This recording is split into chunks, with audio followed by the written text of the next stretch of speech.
แดงถ่ายรูปถ่ายหัวอ้าวเขาถ่ายรูปไม่เห็นนะ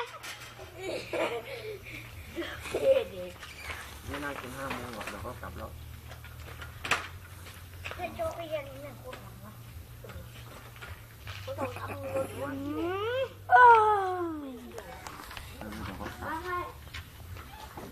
ี่ย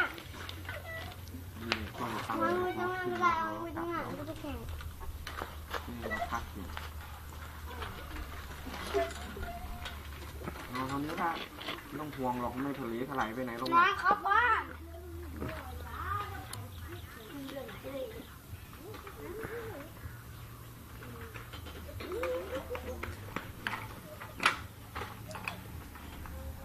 น้องกับ